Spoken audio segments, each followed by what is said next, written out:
This is the Bob Account Podcast, brought to you by Bet Rivers. Download the Bet Rivers online casino and sportsbook app today. Richard Deitch with us again today. Richard, this is an interesting guest, and I got to give you credit. You suggested him and found him, and the more research I did, the more I realized I'd read him, and I like his work, and this could be a fun listen. Yeah, find is a big stretch, John. I texted him, because we've known. Hey, take credit, Richard. Come on now. I'll take the booking credit. So Jeff Pearlman is our guest today, and he's a multiple best-selling author. He's the author of 10 books. You have probably heard of some of these books, whether it's on the Lakers, which has now since become a series. It is Winning Time in the States on HBO. It airs here on Crave. But Jeff has done best-selling books on the Mets, the 1986 Mets, Brett Favre, Walter Payton. He's currently working on a biography of Tupac Shakur. And John, like in the sort of pantheon of current sports authors, he's one of the most known ones. Usually speaking, when Jeff Pearlman writes a book, it will eventually make a bestseller list at some point. Well, I tell you, if anybody knows me and knows my background, I always stress storytelling. And today on the show, we have a great storyteller. That's Jeff Pearlman with Richard and me on the McCown Podcast after this. Hi, this is Bob McCown for BetRivers.com. Hey, if you're looking for a sports book or casino app, you should check out the Bet Rivers Sports and Casino app today. Play all of your favorite casino games for real money, anywhere and anytime. Plus, get in the action with each sports game with hundreds of sports betting options. And get ready to feel like a VIP, because you'll earn both loyalty level points and bonus store points on every real money wager you make. You must be 19 plus, available in Ontario only. Please play responsibly. If you have questions or concerns about your gambling or someone close to you, contact Connex Ontario at 1-866-531-2600 or speak to an advisor free of charge. BetRivers.com. Welcome back to the McCown Podcast. Richard in for Bob this week. Pleased to be joined by Jeff Pearlman, who from afar, I have loved his work. Actually read a couple of his books, including one on the United States Football League, which we're going to talk about a little later. But right now, he's front and center for a lot of TV viewers because his original book, Showtime, Magic, Kareem, Riley, and the LA Lakers Dynasty of the 80s, is in season 2 of its television life, and it's available on Crave in Canada. And Jeff, I think it's Showtime in the United States this time, right? It's called Winning Time in the United States. Yeah, wait, it's called Winning Time because you couldn't call it Showtime on the Showtime network, probably. Which is super weird because that is true. It was originally called Showtime. The working title was Showtime. It was Showtime. Then they said, we can't call it Showtime because of the Showtime network. But then HBO changed their streaming service to Max. So it's on Max, not Cinemax, Max. But it's not called Showtime. It's called Winning Time because of Showtime. So okay, I think I understood that. Mm-hmm. And now, Richard, you and Jeff go back a ways? Yeah, Jeff and I worked together at Sports Illustrated for a couple of years, maybe more than a couple of years. And while our paths didn't really cross in terms of like the same assignments, there was one time where I know I was with Jeff and another friend of ours, Andrea Wu. It was either in St. Louis or San Francisco where Jeff was following Barry Bonds like very, very closely during his home run feats. And I got to see Jeff work up close. He, he's obviously become a best-selling author and et cetera, but he's a very, very good baseball writer during his time. And that was, you might not think so, Jeff, but that was one of his specialties. He did a lot of features in Sports Illustrated in terms of baseball. Tom Verducci obviously is probably the most famous guy and did a lot of those features. But if you go back into the late 90s, early 2000s, you will definitely see Jeff Pearlman baseball features there. I was basically Tom Verducci's caddy. If Verducci couldn't do something, and I love Verducci, so that's no slight. If Verducci was getting the Yankees, I was getting the Mets. It was that kind of thing. If Right. he was You'd rather be Van Gogh's caddy than Leroy Neiman's caddy. Right? Hey, I'd be happily be Leroy Neiman's caddy as well. It's probably not the best example. Yeah. Exactly. So I've got to ask you. So your bibliography, I don't get to use that word very often. Your bibliography is pretty intense on what I would describe as behind the scenes stories. Sure, there's some good old fashioned, straightforward biographies like on Walter Payton, but a lot of what you write is, not necessarily too complimentary about people. And how would you describe how you write in the stories you write and why you do them? I mean, honestly, I think it's about the subjects. I always say, if someone said you should really do a book about the 2007 Cleveland Browns, I'd say, all right, maybe that'd be cool if you thought that had potential to do well and blah blah. I'm happy to do it. The problem is nobody wants to read a book about the 2007 Cleveland Browns, but they want to read about the 90s Dallas Cowboys, just as an example. And part of the reason they want to read that book is because the dynamic personalities and the flair and the off the field stuff that has been, discussed before. Same with, the Lakers. Like, part of the appeal of the Magic era is the drama of the Magic era and Jerry Buss, the Playboy owner, and the friction of Pat Riley and the, Magic ultimately having to leave because of HIV. Like, I'm not looking, I swear, it's not like I'm certainly not writing these books because I'm drawn to controversy, but I am drawn to interesting teams and interesting time periods, if that makes sense. And the one thing I'll say is, like, I think a lot of times in journalism these days, there's a lot of like kiss ass journalism, and there's a lot of like, fawning LeBron, he's the greatest ever, and I'm going to tell you he's the greatest ever. And to me, I just really want to tell the full story. That doesn't mean I'm Kitty Kelly or I'm trying to like destroy you. I just want to tell the full story of what really happened. Jeff, you're in a position where you had a book turn into a television series that not only just had obviously one season, but now has had a second season. So in many ways, like, you've not hit a lottery ticket, you've hit 2 lottery tickets. That said, you're now at a point with the show where it may come back or it may not.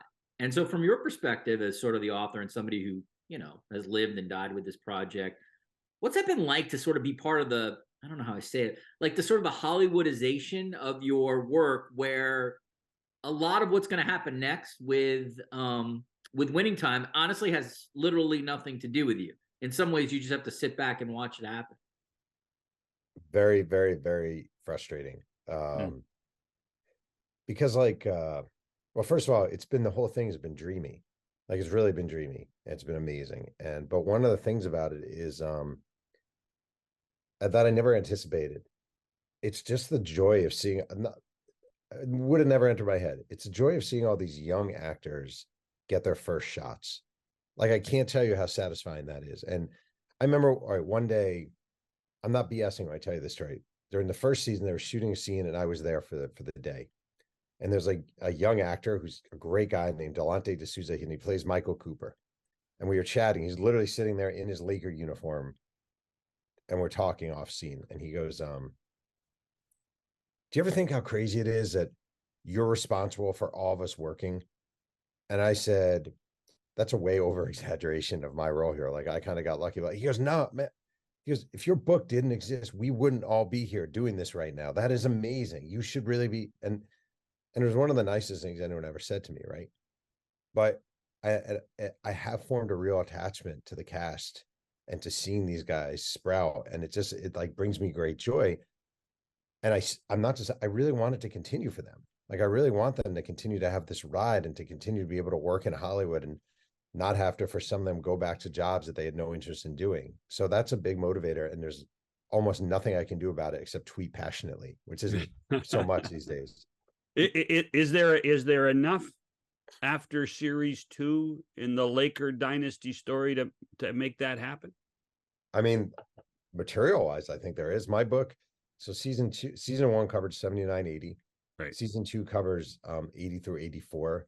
my book goes through 91. And not only that, they optioned a book I wrote about the Shaq Kobe era Lakers with the idea, if everything goes great, we can continue that. Now, the odds of that happening are always very long, but there's a lot of there's a lot of material there if they want to roll with it. Just curious, there, a couple things on that. You talk about helping young actors, which is great, but Sally Fields is not a young actor. John C. Reilly's not a young actor. Adrian Brody's not a young actor. One of the great things about particularly season one was you got some big names, and that helped sell the show, didn't it? Oh, of course. I remember I was sitting. Were you involved in casting, by the way? I was involved with season 2.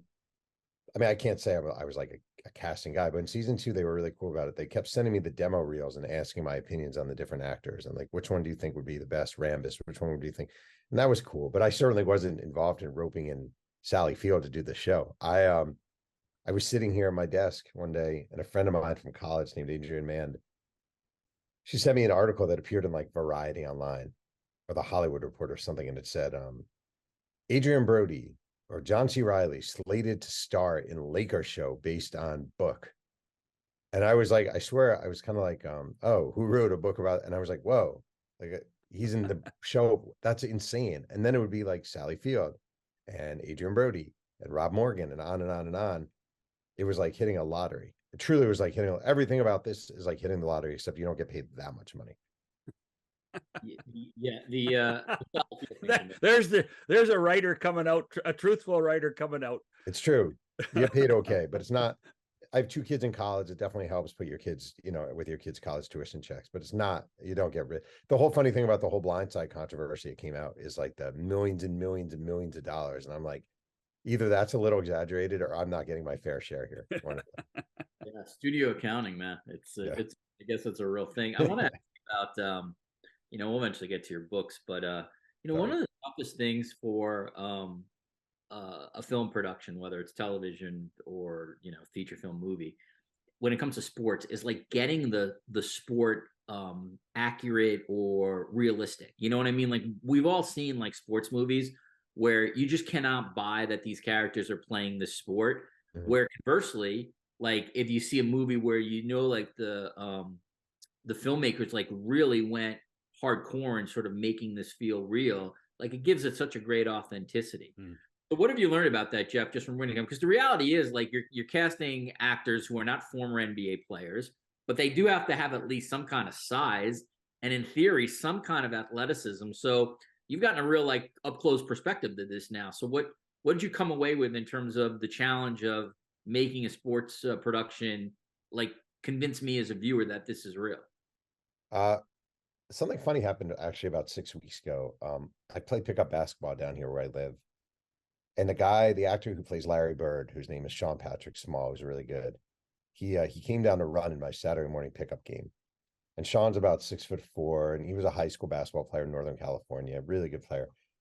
And he shows up and he tells me something weird. He's like, in training for the show, they completely reconstructed my shot.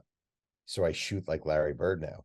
And he starts shooting and he shoots just like Larry Bird. His motion is exactly like Larry Bird. And he's like, I can't go back to my other way. Like, this is how I shoot now. And it was weird watching the guy who plays Larry Bird shoot like Larry Bird in a game. They hired a trainer who was a trainer for a bunch of NBA guys named Idan Ravine. And Idan is, it's just his attention to detail, the precision, running these guys through the motions, putting them through the motions, And the other thing is the use of stunt doubles. Like you go on the set and you see like they're really good. Like they got really good. Like one guy I become friends with, his name is Ant Henderson. He was a Division I ball player, and he's basically about 12 different guys in the show at one point or another. He's Tiny Archibald. He's Norm Nixon stunt double, so he does all things with Norm Nixon. At some points, he's Maurice Cheeks. Like he's all these guys, and he's a really good basketball player. So like some guys on the cast are good at basketball. Like Sean, who plays Larry Bird, is a good basketball player. Quincy, who plays Magic, is a pretty good basketball player. some, I won't name them, are horrible basketball players, but the stunt doubles are high level.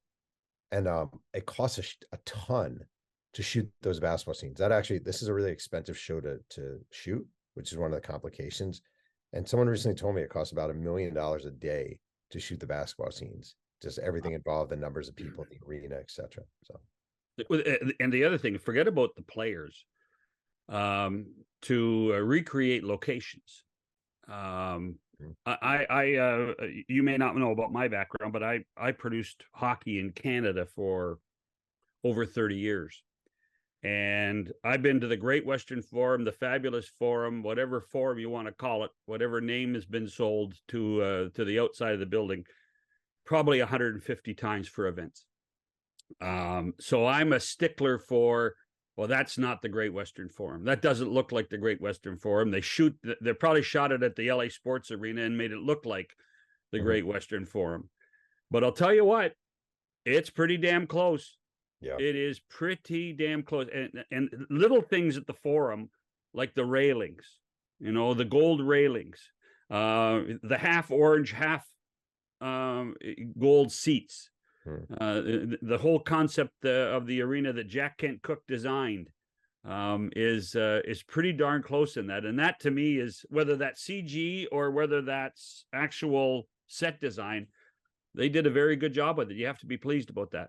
oh, it's crazy. I remember very early on in the process, I got a call from someone with design on the show, and they said, do you know what material they used for the Summer League uniforms in 1979 when Magic was a rookie? And I was like, do I know what material they use? Like, how the hell would I know what material they use? And they're like, well, if you could try to find out, we really want to recreate the uniforms. And they recreated the uniforms. And then the funny thing is, they didn't even use them. They ended up not cutting that scene altogether. But like, there's a woman named Angie Thomas who wrote a book called The Hate You Give. And it ended up being a movie. And I had her on my podcast several years ago. And she talked about the weird feeling of walking into your book when they're turning a book into a movie, and that strange feeling. And I thought of that immediately my first time on set, when you're like, oh my God, I'm in the Laker offices just as I described them. Oh my God, this is a scene straight from my book, just as I described it. It's the trippiest, weirdest, coolest thing I think that could happen to an author, is seeing your actual sort of words or images put in front of you as in real time. It's very strange. That's the impact. Sorry, Richard, but the impact of the book versus the impact of the TV show, the difference. I mean, for me personally, the thing is, like, I wouldn't say I've written 10 books. I wouldn't say of the 10 books I've written, Showtime was like one of the top 3 personally impactful books in my life. There's certain books that really do something to you or like carve you up or whatever. And I can't say Showtime was. I had a great time writing it, but it wasn't. But this experience has been one of the great experiences of my life. Truly one of the great experiences of my life. A lot of places, I know this, they'll pay the author an option fee. They'll say, all right, thanks. You can come to set one day. And that day it's like, ugh, he's coming to set. All right, shake some hands. You take your pictures with the stars, you eat your craft services, and you leave, and maybe you get a t-shirt. And it's been the exact opposite for me. It's been involvement from day one. It's been, what do you think of this? What do you think of this? Blah, blah, blah. We're going to get your wife and kids in the scene. Are you cool doing it? I have a cameo in episode 6 this year. You're going to be there all day. Blah. Like, it's just been so warm and welcoming and inviting. That's really been a life. I made real good friends off of this show. It's been the best. Jeff, one of the things that is interesting is that you became part of this Hollywood movie experience like later in life. You're not 21 or something like that. What do you mean? Just from your perspective. Yeah. What do you mean by that, Richard? What do you mean, Rich? What do you mean? Sorry. Later in life. Truth hurts on this one, Jeff. I know it. I'm feeling it too. But like the reason I asked that is because you're a full-fledged adult. You have kids. You have a long marriage. And I wonder if this has given you perspective of like, if you were 21 and 22, like into this world, like, I don't know, it would seem to me like if you don't, and maybe even if you do know yourself, but if you don't sort of know who you are yet, and you have like all this thrusted into you, I'm not talking just like winning time. I'm talking sort of the Hollywood. it must be so, in some ways, hard to process. And you've now gotten a little taste of it. And I wonder from your vantage point, like, is my thesis correct that it would be very hard to sort of deal with all this if you were young and all this is getting thrown at you? That's a great question. Yeah, it's funny because, like, I don't know, you and I have had similar experiences as far as the things we've seen and covered, just been around. And like with age, you definitely become jaded, and you definitely, you've seen behind the curtain enough times, you covered enough people who became jackasses from fame, and you get it. And you, like, to me, like, I never name drop, just as an example. I hate name droppers. I hate the idea of name dropping. I think it's an ugly habit. I hate when people do it. I'm attuned to it immediately. I just think it's stupid. And at that, but if this had all happened to me at 21 or 22, I'd be, I got to go to every party. I want to do this and I want to go that and blah, blah, blah. And, this is going to be the start of something. Like, the other thing is, like, people are like, oh, your next book is going to be this and your next book is going to be this. And I'm like, it's probably not going to happen. Like, it's probably not going to happen. Like, the odds of this happening again are so slim, like, and I feel like at a young age, I would have been kind of douchebaggy and kind of like, oh, I'm the man and this means more than it doesn't. But I'll tell you a real quick funny story is, early on in my career writing books, I had someone take me to the Soho House in LA, which is like this place to be seen, right? Yeah. And he wanted to buy the rights to one of my books. This is a true story. And we're there, and he's recently divorced, and he pulls out his phone. He starts scrolling through pictures on his phone, and he's going, I won't use a word out of it, but he's like, I did her. And they were half naked photos of these women he took. I did her. And I was just thinking, you're such a douchebag. Like, you are such a douchebag. This is one of the worst moments of my life. I'm embarrassed for you, blah, blah, blah. I never signed with him.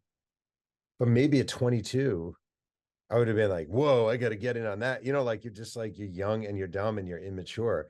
But when you're older, on the one hand, you appreciate it less because you're so jaded. And on the other hand, you really appreciate it because you've had so many life experiences that lead you to this point.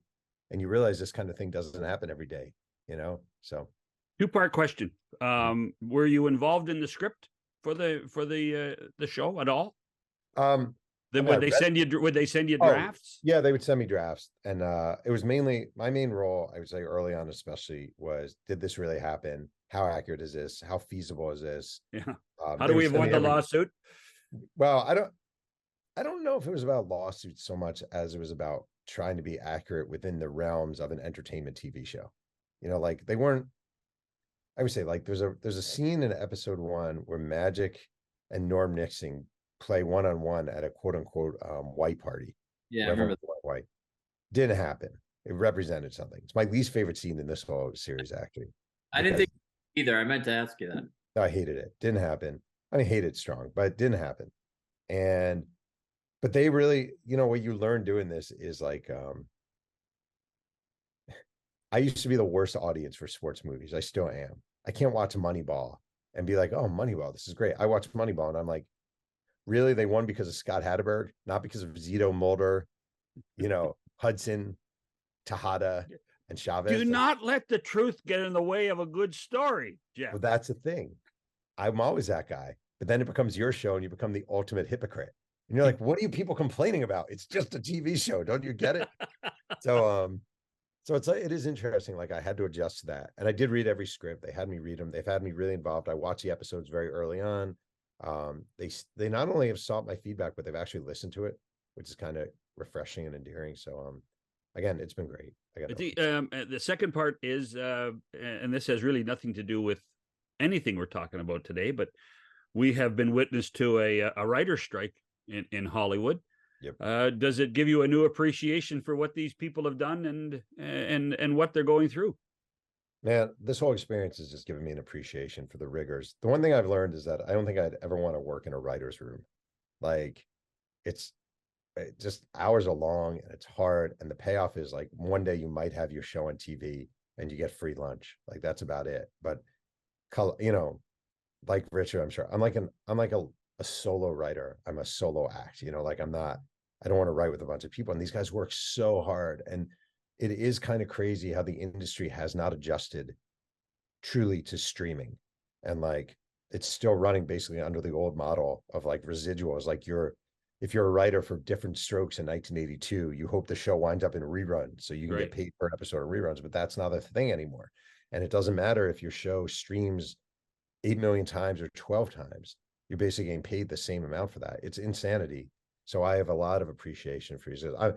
It's a bummer. Like, I was very reluctant about promoting the show. And I really asked all the people, because I'm not in the Writers Guild, but I didn't want to violate either the writers or the actors. And I got the go ahead from all of them, basically, please do, because someone needs to speak for it. But yeah, it sucks. It's terrible.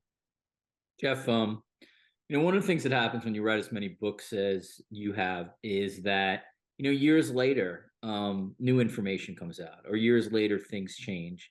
One of the things I think that's been interesting for you, just, sort of watching you from afar on this, is you wrote a big, I don't know if it's called memoir, but biography of Brett Favre, basically. So, was it called Gunslinger? Yeah. Okay. I know this is not your favorite topic, but I think I don't care. Happy to talk about it. And obviously, even since his retirement, forget about how you felt about some of the things that went down with Favre during his playing career. He's involved in a significant sort of legal situation in Mississippi with some really ugly allegations. I'm not into hero worship, but even some of the things that have been alleged here are just really like about as bad as it gets when like poor people are not getting funding for stuff. What's that like for you when, like, years later, a subject that you wrote about, whether you glorify the subject or not, things really go south for that subject? So that's an interesting question. Like, years ago, there was a Bill Cosby biography, a biography that came out. Forgot the name of the writer, but he didn't report on any of the infidelities. I know what you know what I'm talking about? Yeah. I'll Google it as you're talking. Sorry. Yeah, and he didn't write about any of the infidelity, none of it, right? So basically, Bill Cosby is this guy and blah blah blah, and then it comes out, wow, Bill Cosby was drugging women allegedly. Like, that's different level of stuff, and all of a sudden it nullifies that book, because you're basically like, how can you write a biography about Bill Cosby, claim that it's a true retelling of his life, and exclude this enormous amount of material? Did you find the name? Mark Whitaker. Doesn't sound right. And the book was Cosby: His Life and Times. Yeah. And big book. Yeah, and it was a big book and sold well and blah blah. And then it turns out, by the way, the guy was molesting all these women, right? This isn't that. I'm not defending myself, but this isn't that, because all the stuff he did with welfare funds in Mississippi happened after my book came out. So it wasn't like I overlooked or excluded it or blah blah blah. But that being said, it disgusts me. Like, it really disgusts me to the point. I actually went on Twitter, to probably my publisher's horror, and put out, don't buy this book. Don't give this guy any attention. He doesn't deserve it. Read something else. It doesn't have to be my book. I don't care, but don't pay this guy any mind. He's not worth your $5 or whatever you're buying it for on Amazon or eBay these days, because he's just scum. That's how I kind of view at it. Like, the book's done. It's over. If you want to read it, it's fine. But like, he's such a piece of garbage. It's probably not worth it. Do you ever have to confront the people you write about? I mean, what jumps to mind to me is, Jerry Buss is dead, so you don't have to worry about how you portray Jerry Buss or how Jerry Buss is portrayed. But Jerry West isn't, and Jerry West at times in your book and in the TV show is not portrayed as very complimentary. So, no, to answer the question, no, because number one, I'm not just saying this. When the book came out, I had zero complaints from anybody, including Jerry West. Actually, in fact, I think Jerry West probably liked my book. I know the Lakers liked the book. I know Jeannie liked the book. Linda Ramos liked the book. They were very positive about the book. And when it comes to a TV show, I do have kind of the ultimate alibi, which is, I just wrote the book. Yeah, I just wrote the book. So if they're going to yell at someone, it's usually not me. It's someone higher up in the TV chain. That's when I use I'm barely involved. What are you talking about? I don't know what you're talking about. We are with Jeff Pearlman, one of the best sports writers and sports book writers on of the age. Richard Deitch, John Shannon on the McCown Podcast, back after this. Welcome back to the McCown Podcast. Jeff Pearlman, how would you describe yourself now? Just as a sports writer, Jeff, or a book writer? How do you author? Is that it? Simple author? Man of the people. No, I don't know. I'm writing a book about Tupac now, the rapper. So I maybe I'm branching out of sports a little bit, but I think people know me as, if they know me at all, it's a sports writer. Jeff, you worked in newspapers and then you worked for Sports Illustrated. So you did go from sort of the day-to-day to more of a magazine kind of workload. And now you're an author, so you may go a year or whatever between, published work or not. You do have a blog, et cetera, et cetera. But is there any part of you that misses the rhythms of a day-to-day or weekly story that you put out? Or do you think you're at a place now where, you sort of did that and you're okay having that kind of space between pieces? It's funny. Recently, a kid I taught at Chapman University named Luca Evans got hired by like the OC Register here to cover USC football. And there was a moment where I thought, that sounds really nice. Like, it sounds nice to show up at the end by day, cover a team, interview players, write a piece, go home. But then you're reminded that actually job doesn't exist anymore, that you're always on call, that you always have to tweet and you have to be hyper vigilant about your other writers covering USC. And the job that we had back in the day, especially at Sports Illustrated, where all you did was write long magazine pieces, and they would say, take 3 weeks and do a really good piece on Sean Green. It doesn't exist anymore. Like, it's dead. So if I were pining for that, I'd be a dinosaur pining for something that's extinct, unfortunately. There are definitely times when I miss the variety of subjects. Like, the one thing about writing a book is you're in it for 2 years. And that means it's one subject for 2 years. And it varies within the subject, but you're still doing the same thing every day. And you get really passionate about it, really crazed about it, addicted to it. But at the same time, there are moments when you're like, I just want to write about like Trae Young for a day, and so I miss that, but I'm also aware it just isn't a thing anymore. Yeah. When you write a book, do you have a plan that, I got to write 1,000 words today, or I got to do this today, or how do you plot out your week when you're in the midst of trying to appease the publisher? Yeah. So the publisher basically gives you a deadline ahead of time. Like, I'm working on a book now. It's due next September. So I have about 2 years total. So September 2024. Correct. So I have about 2 years to do the book. What I usually do is I take a year and a half and all I do is report. That's it. I don't write at all. I just report. And with 6 months-ish to go, I'm like, okay, I'm done. And I take all my material, which I print out in these big folders because I'm a dinosaur. And behind me, I have all these books on Tupac Shakur right here. Like, those are all Tupac books that I'm digging through, highlighting, blah, blah, blah. And I sit down and I try to have some semblance of order. And I just, every day I write. It's funny you said 1,000 words, because a former colleague of ours named John Wertheim, he had a book out before I did. And I remember, I've always followed this. He said to me, you just want to set an expectation for every day, a deadline minimum. And he said, like, 1,000 words. He said, for me, 1,000 words a day when I'm writing. And so that's what I try to do once I start writing. It's like 1,000 words a day, 1,000 words a day, 1,000 words a day. Yeah, I mean, especially for the Tupac book, like, is your hope to break news? Is your hope to provide the most comprehensive biography of his life? I mean, do you have an overarching, on top of the fact that you'd like it to be well read and well received, but do you have an overarching goal for this? I mean, I say this a lot, but I don't know if it's realistic. I always think, like, I want people in the future to say, some writer to be like, I want to do a Tupac book, and someone else to say, you probably shouldn't do it. Jeff Pearlman did that book, and it was really thorough. So, like, there are a lot of times I'll be thinking about subjects. What should I do next? What should I do next? And you'll be like, I'm not going to do that book because someone, like Tom Verducci, as an example, did a Joe Torre book. So if someone wanted to write a Joe Torre biography, you'd really have to look at that Torre book and say, is there really something worth writing here? Is there a reason to write it? So I think that's ultimately the goal, is to write a book, not to impact other writers, but to write a book so thorough that it would give other people pause to do it. So it's interesting you say that. So I'm not sure I'm countering here, but I want to offer a thought. Mhm. All that said, like how many books have been done on Alexander Hamilton, Lyndon Baines Johnson, Martin Luther King? You know, it's interesting. There have been some Pulitzer Prize winning books, right, on those historical figures, yet you're still going to see another 50 books on those people. So it's an interesting standard that you have, because probably some of the greatest writers of all time who may have that same standard still approached that same subject, even though those books had been done before. Yeah, that's a great point. And it's funny because another former colleague of ours, Lee Montville, years ago, he wrote a Babe Ruth book. And there have been some great, Richard Kramer wrote an amazing Babe Ruth book called The Babe.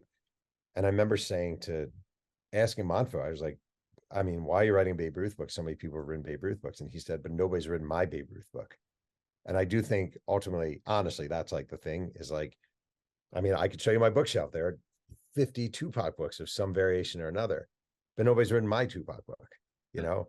And like, again, like there will be other Tupac books after mine. There's no doubt about it. But you set the expectation that you want it to be so thoroughly reported and so richly detailed and all that nonsense that no one, at least it'll give someone pause before they do it. So let's be smart here. Your publisher is HarperCollins. Okay. So does HarperCollins come to you, or do you go to them with the idea? So my last book was about Bo Jackson, and basically how it works is you sign a deal with a publishing company and they have the right of first refusal for your next book. So you come up with an idea and you pitch it to them first. Mm-hmm. And either way, if they say, oh, we like it, we want to buy it, but we only want to give you $50, then I can go shop it around anyway. It's not like baseball or whatever. I really wanted to write a Tupac book. Like I desperately wanted to write a Tupac book. Why? It's probably my favorite rapper of all time. And I think his life is fascinating. And his mom was a Black Panther, which is really interesting. And he died young, which is always fascinating. And he has this, I always say, like my son in the other room is 16 years old. And if I ask his classmates, if I ask 500 of my son's classmates, have you heard of Wayne Gretzky? Just here in Canada. I would say maybe 20 out of 500, just being honest, know who Wayne Gretzky is. If I asked them who Tupac was, I'd say 499 out of 500 know who Tupac is. And that's crazy. And there's something about that that's really fascinating. So I just think it's a really interesting subject of an iconic figure who hasn't been fully explored. So I took it to my publisher and I was basically like, I know you guys see me as a sports writer. What if we make a deal where I'll do a multi-book deal, but you let me write Tupac first? So they did. And I don't even know what the sports book is going to be yet, not fully. But that's at the end of the deal. But the first book I get to write is Tupac. So John, just two things on that. One, keep in mind Jeff's in LA, so that's his sort of sample. I still very confident that if you asked 516-year-olds in Barrie, Ontario, or something, of course. I saw his head exploding there. I love Wayne Gretzky. In fact, someone said to me the other day, I swear to God, just the other day, someone emailed me and said, have you ever thought about doing a Wayne Gretzky book? And I just don't have the passion for hockey where I would write a good Wayne Gretzky book. Yeah. So here's my thing. This is a sport. My head was not exploding. That's not fair. My head was not exploding. It was just a little disbelief. How is that? Yeah. Hey. He's got to represent. The one thing I wanted to ask you, and again, it's a sports podcast, but a book on Tupac is obviously just fascinating. There's been some news, Jeff, like that have come out very, very recently about.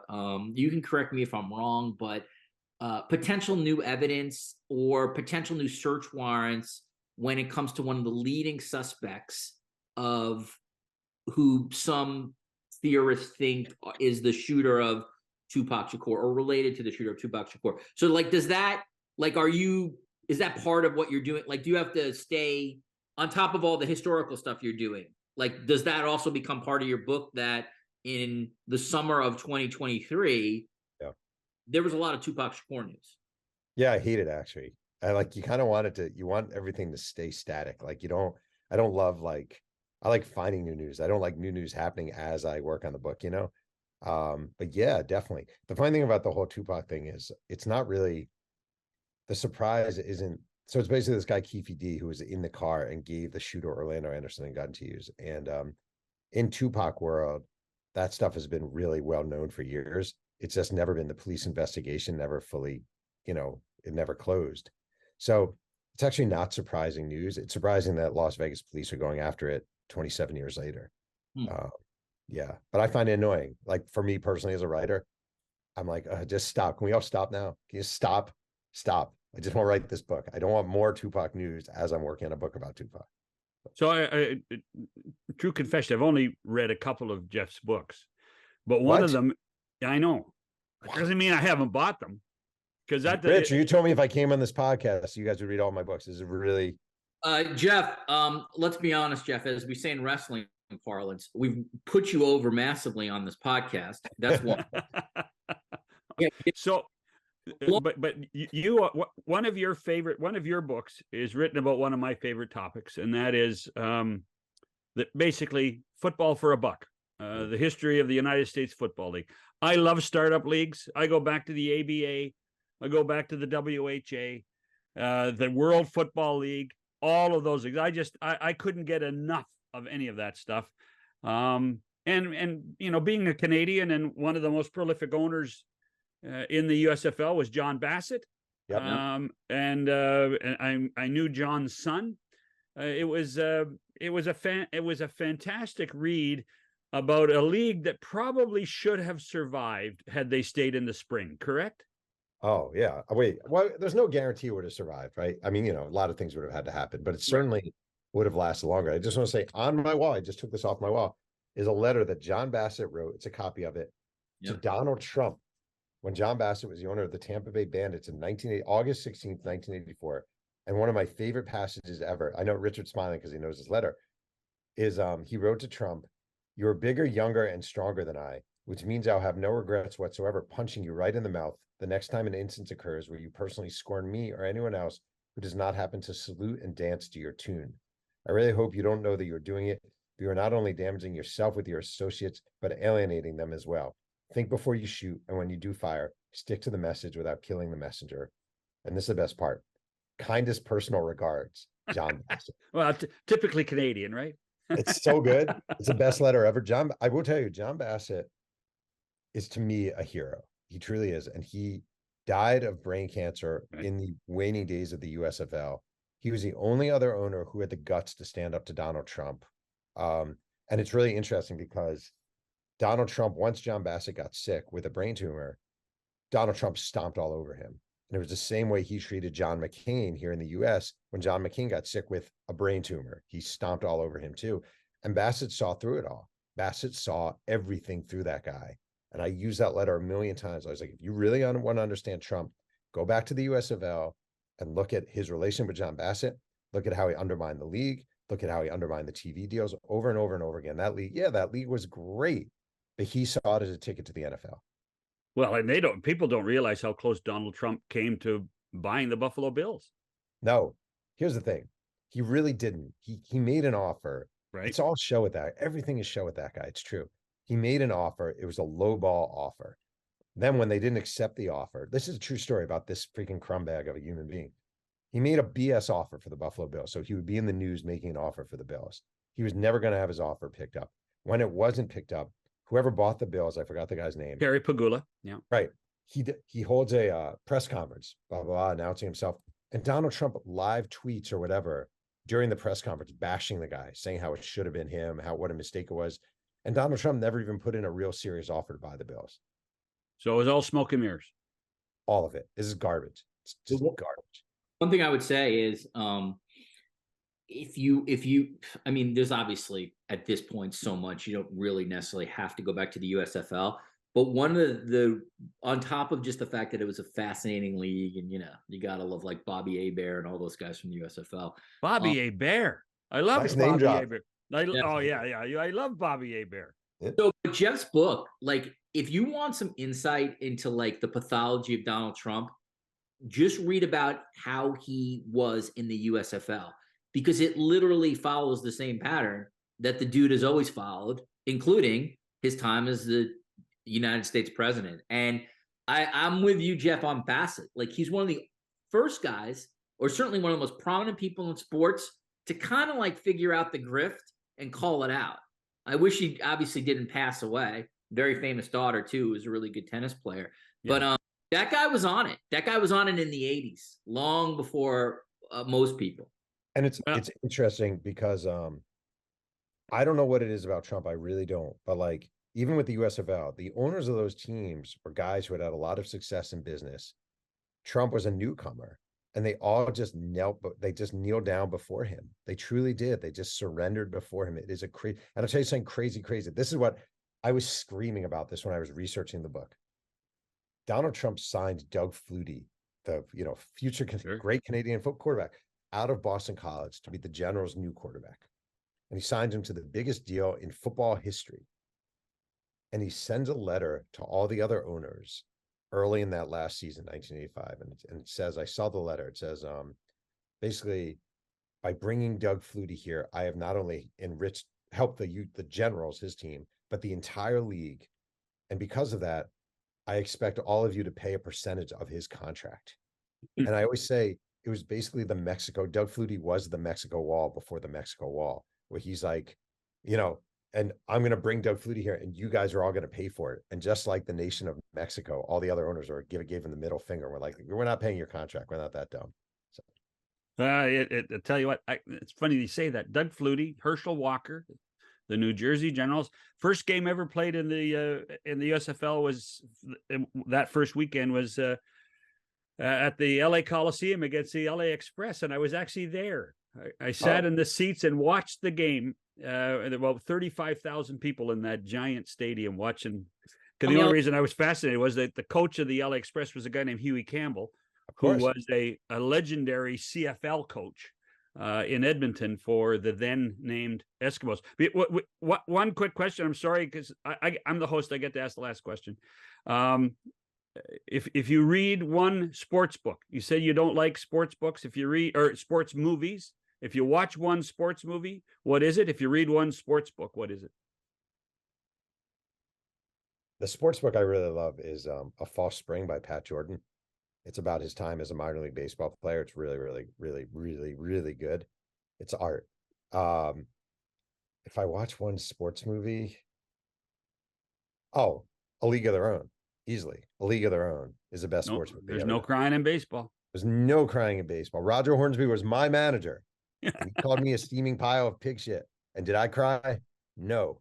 Why? Because there's no crying in baseball. It's the best. It's one of the great movies of all time. I love that movie. Hey, Jeff, listen, we could go on forever. This has been fantastic. Really appreciate your time.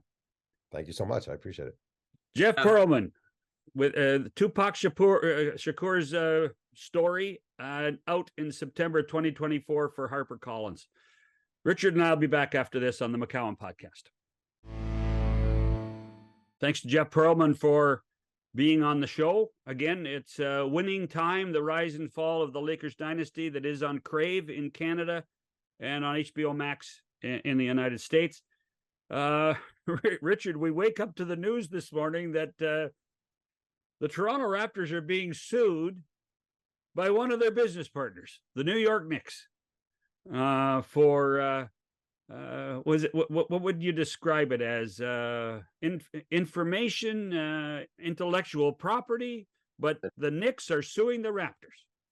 Yeah, John, I mean, you should never really be surprised at anything that happens with the Knicks and James Dolan. That said, this is a pretty interesting, we should probably have a legal expert on, but it's an interesting case in the sense that, like, the accusations are that there was a quote unquote mole within the Knicks organization who had access to all this proprietary data about other NBA teams, lifted the data from the Knicks, whatever, servers, computers, sure, and now since passed that along. And obviously the Raptors are one of the, or are a team that is being accused of malfeasance in this suit. The most interesting thing to me, just on top of, like, the sort of skullduggery accusations, is like, how does the NBA handle this? Like, because, like, the reality is, like, it is a competitive issue.